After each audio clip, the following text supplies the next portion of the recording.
하나님 말씀 누가복음 22장 47절에서 62절까지 말씀 교독합니다.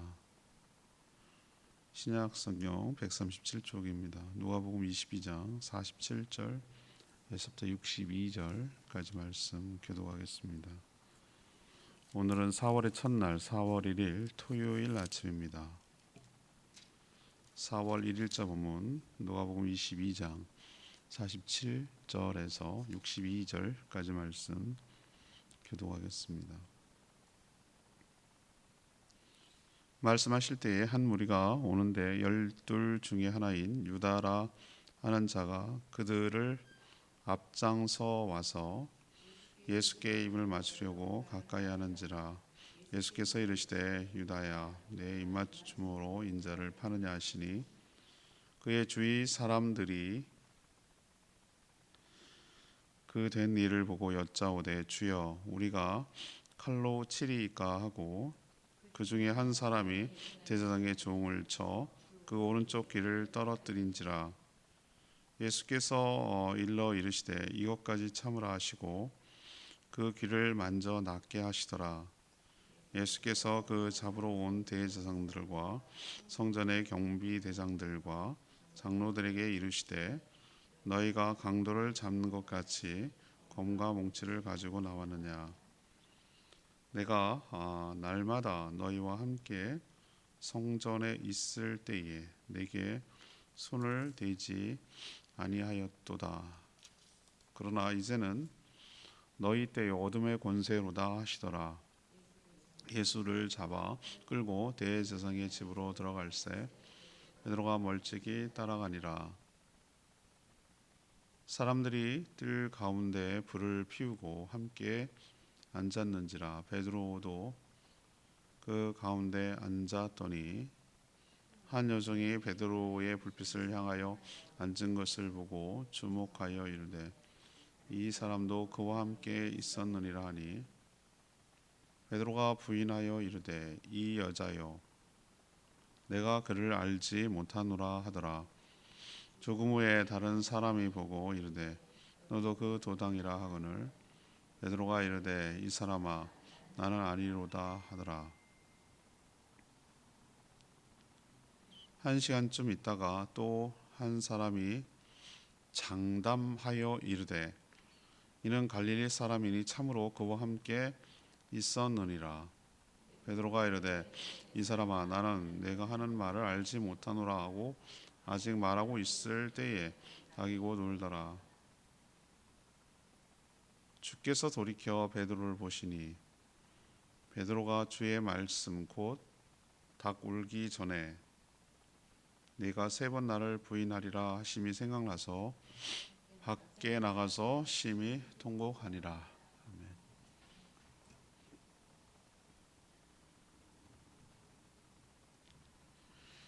가룟 유다가 예수님을 잡으려는 무리를 이끌고 위치를 알고 있으니까 또 누구를 잡아야 되는지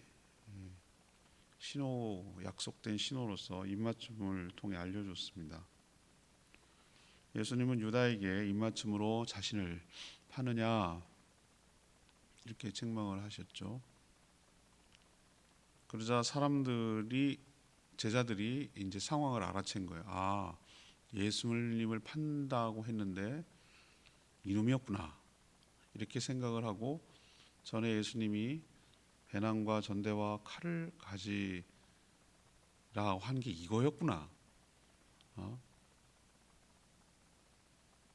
이걸로 이게 여기 있습니다 칼이 그랬더니 이걸로 충분하다 뭐 이렇게 말한 게 이거였구나 이렇게 생각을 한 거죠. 뭐 여기는 안 나옵니다만 다른 복음서는 베드로가 역시 앞장서서 칼을 휘둘러 가지고 대제사장 종 말고의 귀를 잘랐습니다. 예수님이 뭐라고 그랬습니까? 이것까지 참으라라고 하시고 그 귀를 다시 고쳐주셨다. 원상복귀시켰다. 자기를 잡으러 온 사람의 귀를 고쳐주셨다. 여러분 그 생각 안 해보시죠? 그죠? 전 여기서 감동이 되는 거예요.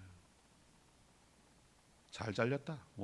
내가 잘랐나? 베드로가 잘랐지. 이렇게 나갈 수도 있잖아요. 자기 잡으러 온 사람. 달라요. 우리랑은 다 정말 달라요. 그리고 예수님은 붙잡혀서 어디로 갔냐면 밤인데 대제사장 집으로 끌려갔어요. 베드로도 멀찍이 따라갔어요. 3번이나 한패라는 추궁에 3번이나 부인하고 예수님과 눈이 마주쳤어요. 그때 닭이 울었거든요. 체면에서 깨어나듯이 시그널이 울린 거예요. 알람정처럼.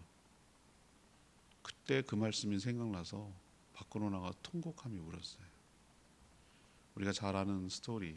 어제부터 예수님의 고난과 십자가 사역이 한 주 동안 계속 진행될 텐데 어제부터 시작이 됐습니다.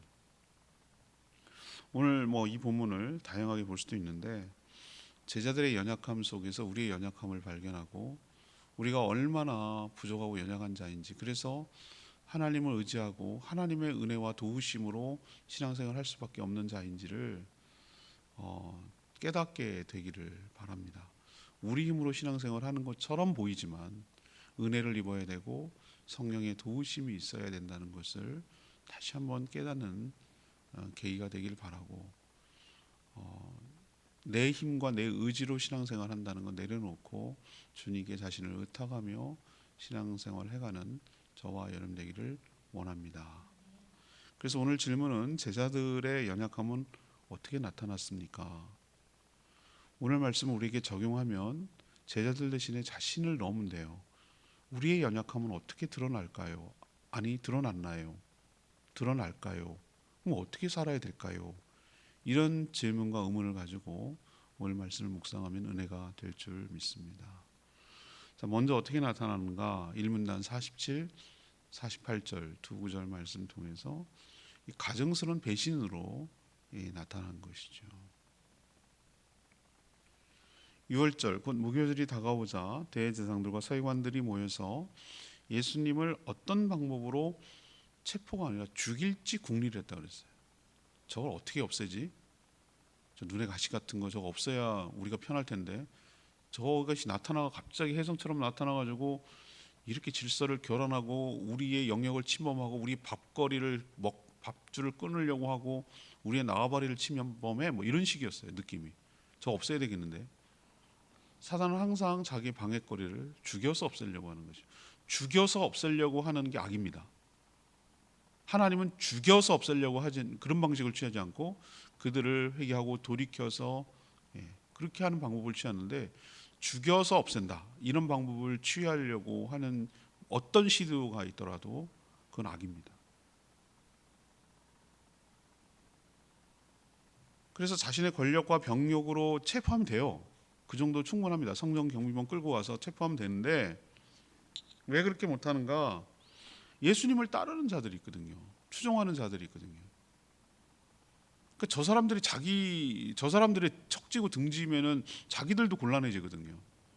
또 괜히 자극을 해서 군중심리에서 자극을 해서 폭동이나 밀란이 나면 폭동과 밀란이 나는 책임을 로마 총독이 자신에게 뒤집어 씌우면 자기들이 입지가 곤란해진단 말이에요. 그나마 서로 적절한 선에서 타협하고 정치와 종교를 분리시킨다는 미명하에 자기 사내들인 공회를 통해서 자기의 성전을 통해서 자기의 기득권을 유지하고 있었는데 밀란이 나버리면 그것마저도 빼앗길까봐 섣불리 덤비지를 못하는 거예요. 진즉에 잡았어요. 만약에 사람들만 안 따랐다면. 근데 고쳐주시지, 말씀 전해주시지, 매일매일 구름처럼 사람들이 예수님을 추종하고 따르니까 입지가 약화되고 또 이게 침해를 받을까 염려되어서 따르는 자들이 없을 때 기습적으로 붙잡을 생각을 한 거예요. 자기 딴에는. 근데 지금은 피하자 그랬어요. 명절에는 사람들이 많이 몰리는데 명절에 더 자극했다가는 더 큰 밀란이 일어나면 곤란해진다. 근데 제가 말씀드렸잖아요. 예수님이 죽는 것조차도 그들은 죽일 생각이 처음에 없었어요. 자기들도 의사에 따라 움직인 게 아니라 원래는 안 죽이려고 했어요. 너무 난리가 날 것 같으니까. 근데 이것도 마치 자기가 잡아서 죽인 것처럼 보이지만 주님이 자신의 죽음조차 주도해 가시는 것을 우리는 볼 수 있습니다. 예수님 어디에 타겟을 맞추고 있냐면은 6월절이라는 데 타겟을 맞추고 있어요. 왜 굳이 그날이라고 제가 말씀드렸잖아요. 6월절이 바로 양 잡는 날이기 때문에 유월절 양 잡는 날이기 때문에, 예수님이 바로 유월절의 양이기 때문에, 그래서 예수님이 죽음으로 장자가 넘어갔던 유월절의 정신이 살아나고 그것이 무슨 의미인지가 분명하게 실체가 드러나는 거예요. 죄 없는 양이 죽어서 그 집안에 장자가 살듯이 예수님이 죽어서 죽어마땅한 우리가 살려낸다라는 것을 분명히 실체를 보여주기 위해서 예수님이 일부러 다른 날이 아니라 유월절에 타겟을 맞춘 거예요. 그러니까 대제사장들은 이것들은 다 조연이에요. 자기가 잡아서 죽인 줄 아는 거예요. 아니요, 예수님이 계획과 각본과 주연과 그것들은 다 조연들이에요. 뜻을 이루기 위한 방법이었어요. 조연이 또 하나 나옵니다. 누굽니까? 사단은 하나님의 한 수 아래예요. 지가 찍고 까불어 봐야 하나님의 계획 가운데 노는 거예요. 그것조차도 사단의 활동 가운데 것조차도 하나님은 다 계산에 넣고 계시는 거예요. 그것조차도 허용한다, 사단이 그런 까불고 내두냐, 이것조차도 하나님 활용할 수 있는 분이에요. 게임이 안 돼요. 사단이 어디로 들어갔습니까? 유다, 가룟 유다에 들어갔습니다. 하나님은 그거에조차도 활용하시는 거예요. 유다가 왜 사단을 갖다가 들어가는 걸 허용했습니까?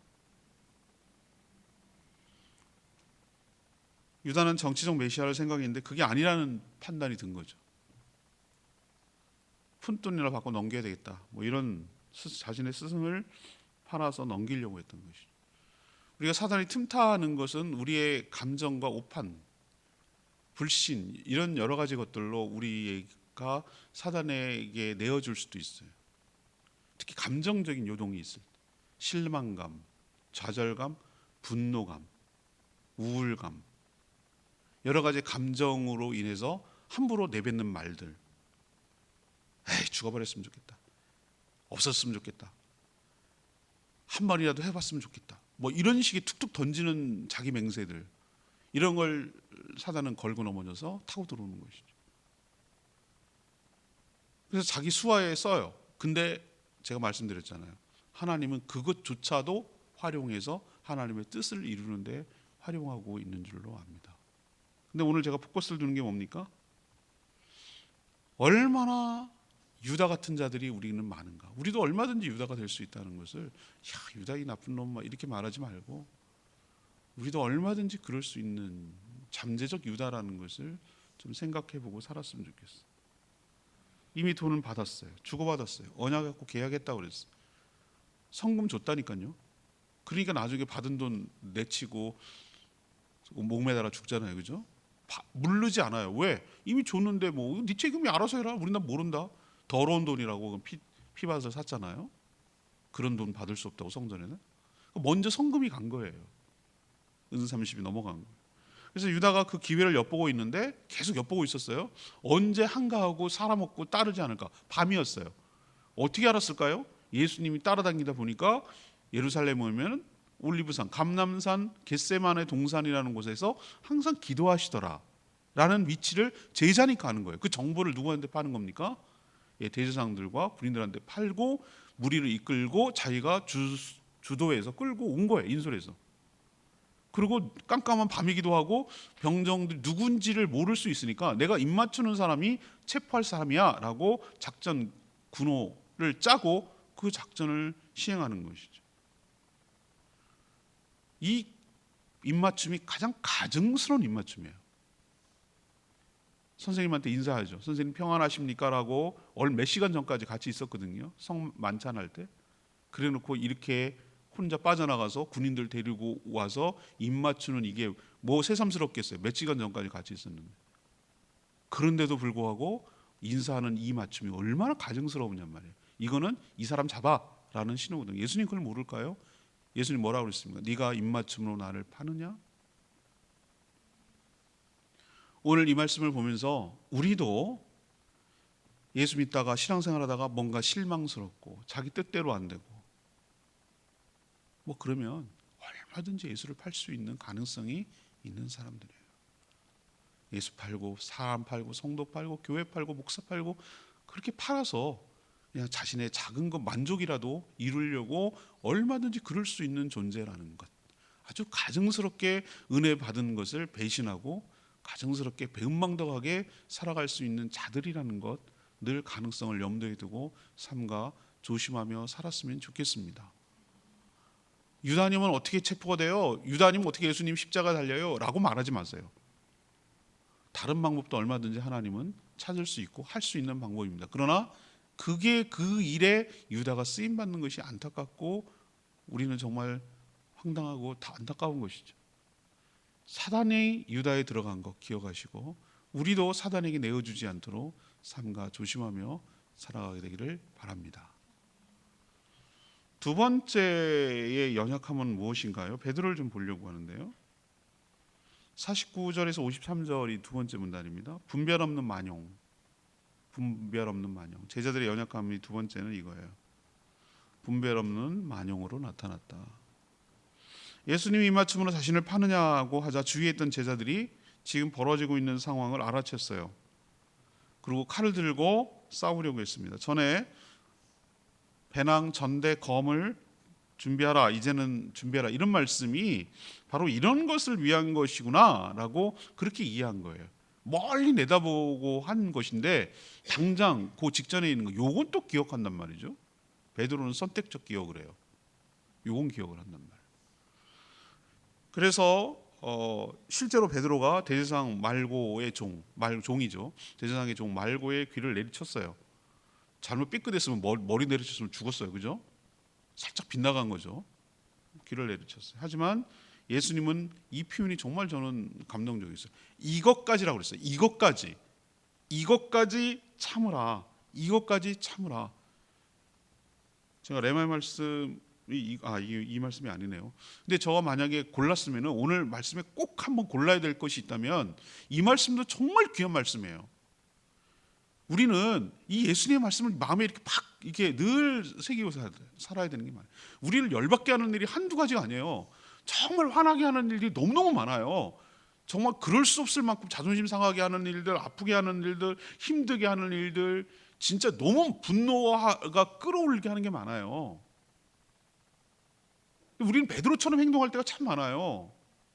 칼춤을 추려고 해요. 내 식대로 보복하고 내 식대로 막 그 어떤 일을 저지르려고 해요. 근데 오늘 예수님 이 말씀이 우리에게 꼭 붙들어야 될 말씀이에요. 이것까지 참으라.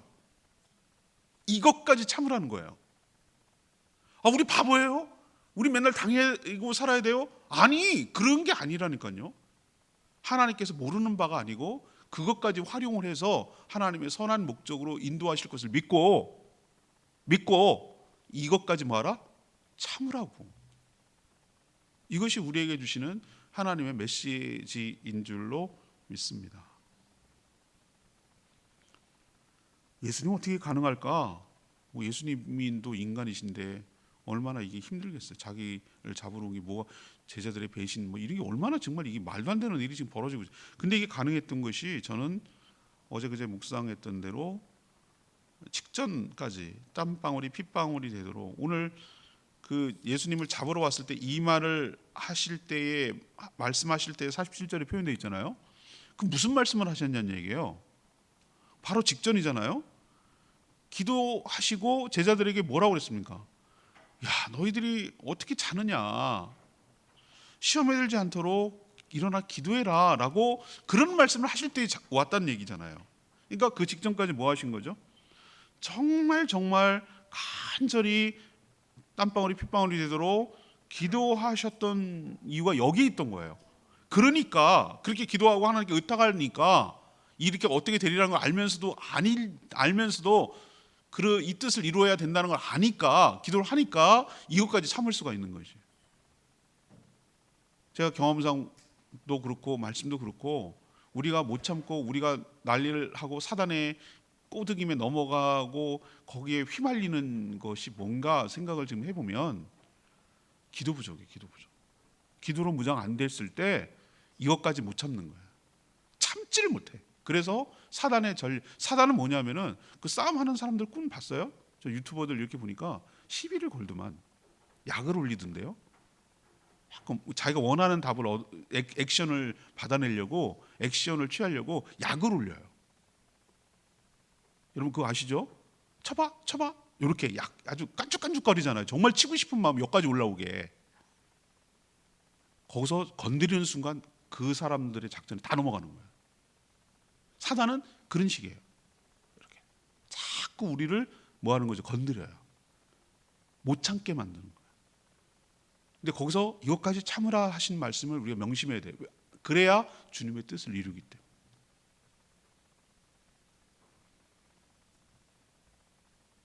누구도 이런 상황에서 참을 수 없었는데 참으셨어요. 어둠의 권세가 주도하고 있는 때가 되었고, 이런 과정이 있어야 구원을 이룰 수 있기 때문에 주님이 그렇게 하신 것이죠. 이런 것도 모르는 제자들은 자신의 칼을 휘두르면 그것을 신호로 해서 예수님의 권능으로 이들을 싹 물리쳐 주실 거라고 자기들만의 믿음을 가진 거죠. 여러분, 베드로의 용기가 가상하지 않습니까? 여러분, 이 칼, 그때 상황에서 칼 들 수 있겠습니까? 베드로 그렇게 막 함부로 말하지 마세요. 우리는 사실 칼을 빼서 이렇게 칠 용기도 없는 사람들이에요. 그런데 모든 게 때가 있어요. 베드로 용기가 가상하다고요? 예, 그 용기를 지나친 것을 우리는 한자로 만용이라고 불러요. 만용과 용기는 거의 비슷해 보이는데 완전히 다른 개념이에요.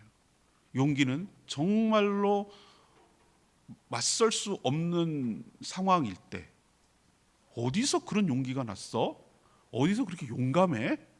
무모해 보이는데? 라고 생각하는 그때 용기를 내고 정말 자기를 희생하면서 나가는, 그것도 용기라고 보이지만, 지금은 굉장히 용기가 있어 보이지만 오히려 하나님의 뜻을 그르치는 데 쓰이는 용기가 될 때 이것을 만용이라고 부르는 거예요. 이 경계선이 굉장히 애매해요. 우리가 정말 줄타기 하듯이 살아가요. 내가 낸 용기가 하나님의 뜻을 오히려 막아버리고 하나님의 뜻을 가리고 하나님의 영광을 가리는 만용으로 나타날 수도 있다는 걸 우리 늘 명심해야 돼요. 얼마만큼 그 경계선을 자기를 절제하면서 참아낼 줄 아는가. 나로 인해서 하나님의 누가 되지 않도록, 교회의 누가 되지 않도록, 예수 그리스도의 누가 되지 않도록, 복음의 방해가 되지 않도록 자기를 절제하며 자기를 참아낼 수 있는 게 진짜 용기예요. 칼춤이 두르는 게 용기가 아니라 칼집에 꽂아놓고 참는 게 용기예요. 분별이 없으면 만용이 돼요. 구원 사역을 가로막게 돼요. 우리에게 용기를 내기 이전에 분별하는 것부터 시작할 때 진정한 용기를 발휘할 수 있게 될 줄 믿습니다. 우리에게 도전하는 게 뭡니까? 우리도 얼마나 칼춤을 춥니까? 얼마나 칼을 막 휘두릅니까? 얼마나 베드로처럼 막 이렇게 앞장서서 난리를 칩니까? 이게 잘하는 줄 압니까? 오히려 이를 망치는 줄도 모르고 자기가 앞장서서 칼춤을 춰서 오히려 이를 그르치게 하는 사람들이 얼마나 기독교라는 이름으로, 성도라는 이름으로 많이 이런 일을 합니까? 제가 오늘 처음에 서두에 그랬죠. 우리도 얼마든지 이런 사람일 수 있습니다. 우리도 조금 조심하지 않으면, 조금만 잘못하면 이런 식의 잘못에 빠질 수 있다는 거 기억하시고 분별 없는 만용을 삼가 조심하며 살아가는 저희 모두가 되기를 원합니다. 마지막 세 번째는 뭘까요? 54절에서 62절. 무너지는 부인으로 나타나는 것이죠. 우리는 예수님을 붙잡아 대제사장 집으로 끌고 왔죠. 다른 제자들은 다 도망쳤어요. 베드로만 멀찍이 따라갔어요. 멀찍이가 좀, 멀찍이라도 따라갔잖아요. 멀찍이. 얼마나 두려웠으면 지는 멀찍이 따라갔겠냐고. 칼춤 추던 베드로는 어디 갔냐고. 그 뒤에 모습 보면 가관이죠. 사람들이 뜰 가운데 있고 추웠죠. 밤이니까. 우리 4월달 춥잖아요. 지금 불 쬐고 있겠죠. 그래서 불 피우고, 왜 노가다 하시는 아저씨들 보면은 깡통에다 불 넣어가지고 불 쬐고 있더만. 추우니까. 그래서 앉았을 때 불빛이 비추죠. 조명이 없어도 불에 비치잖아요. 한 여종이 그걸 알아보고 예수님과 함께 했던 자다라고 말하자 베드로는 이 사람아 무슨 말을 하는 거야? 그를 알지 못한다. 1차 부인. 조금 후 다른 사람이 한패잖아. 추궁하자 아니야 이 사람이 무슨 말하는 거야? 2차 부인. 1시간쯤 있다가 어떤 사람이 장담하면서 야 너 갈릴리 사람 말투를 내가 아는데 너 같이 있었잖아. 예수님과 함께 있었잖아. 말하고 베드로가 뭐라 합니까? 무슨 말을 하는지 알 수가 없다라고 3차 부인했는데, 다른 복음서는 베드로가 무슨 말을 하는지 알 수 없다, 이 마지막을 예수님을 저주하면서 모른다고 부인했다고 했어요.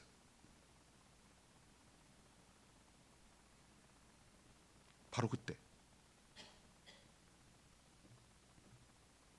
61절 이 대목이 읽을 때마다 가슴이 아파요.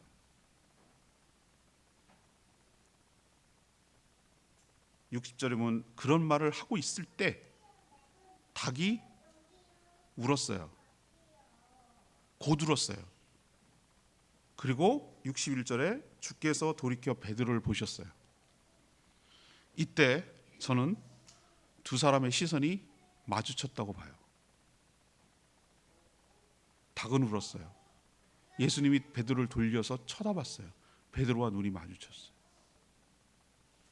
그때 팍 생각이 났어요. 칼만 생각나는 게 아니라 닭이 생각났어요. 닭이 자기를 깨우는 소리였어요. 잠자는 신앙을 깨우는 소리였고, 예수님이 나한테 했던 얘기를 딱 떠올리는 자명정 소리 같은 거였어요. 세 번 나를 부인하리라, 이 말씀이 이거였구나. 나는 주님 오게까지 따라가고 죽는 데까지 따라가겠습니다 라고 말했던 자신이 이렇게 허무하고 연약하게 무너지는구나. 자기 자신이 생각난 거죠. 그 말씀이 생각나서 밖으로 나가서 심히 통곡했다 그랬어요. 심히 통곡했다. 전 베드로의 심정을 알 것 같아요. 베드로 여기까지 온 거 전 대단하다고 봅니다. 다른 사람 다 도망갔다니까요. 근데 얼마나 이 사람도 연약한지, 우리의 힘으로 의지로 신앙생활을 하는 게 아니라는 것을 여기를 통해서 철저하게 전 느껴요. 우리도 불리해지고 자꾸 불안해지고 두려워지고 뭔가 불이익이 있을 것 같고 손해날 것 같고 그러면은 모른다 그래요. 모른다. 3번이 아니라 30번도 우리는 부인한다 그런 사람이에요. 내가 불리해지면, 내가 코너에 몰리면, 내가 뭔가 손해가 날 것 같으면 예수 모른다고, 나 기독교인 아니라고, 나는 예수쟁이 아니라고, 나는 그런 사람 아니라고, 나는 예수님 모른다고, 난 하나님 안 믿는다고, 얼마나 그러고도 남을 사람이 바로 우리라는 걸 좀 직시했으면 좋겠어요. 아니에요, 저는 아니에요. 베드로도 아니라고 그랬어요. 죽는 데까지 따라간다고 그랬어요. 그렇지만 이게 인간이고 이게 우리예요. 이것부터 인정할 때 우리는 하나님을 의지하지 내 의지와 내 믿음을 의지하지 않아요. 우리는 얼마든지 부인할 수 있는 사람이니까. 사람은 호언장담해도 이렇게 쉽게 무너지는 연약한 존재라는 것을 먼저 인정할 때 우리의 신앙이 바로 설 수 있는 줄 압니다. 우리는, 제가 늘 즐겨 쓰는 표현이죠, 우리는 의지박약이라니까요. 우리는 뭘 하나를 제대로 못해. 그걸 해낼 수 있는 능력이 없어요. 마음만 있으면 마음만요. 능력이 없다니까요. 그 능력조차도 우리의 마음에 소원을 주시고 그 소원을 행할 수 있는 능력을 주신 분이 하나님 아버지 성령님이신 줄 믿습니다. 그게 은혜인 줄로 믿습니다. 그래서 우리는 은혜로 신앙생활을 하는 거지 내가 뭐 하는 거지, 내가 천만의 말씀. 오늘 레마의 말씀이 61절 말씀. 주께서 돌이켜 베드로를 보시니 베드로가 주의 말씀 곧 오늘 닭 울기 전에 내가 3번 나를 부인하리라 하심이 생각났어요.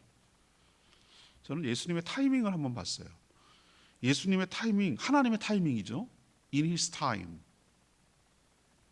주님의 시간에, 그 찬양 있잖아요.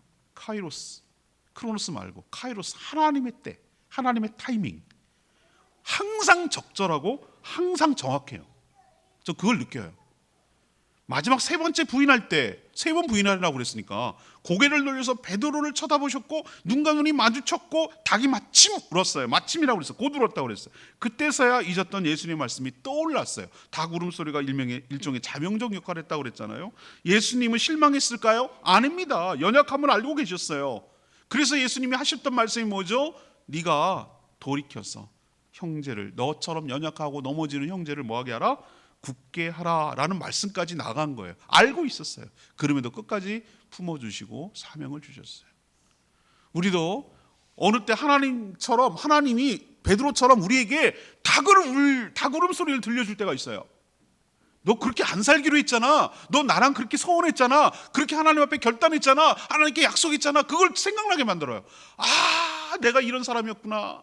하나님, 내가 이렇게 부족한 사람인 걸 깨우쳐 주시고 내가 내 힘으로 내가 잘나서 신앙생활하는 그게 아니었구나라는 것을 나에게 닭 울음소리와 말씀으로 깨우쳐 주실 때가 있어요.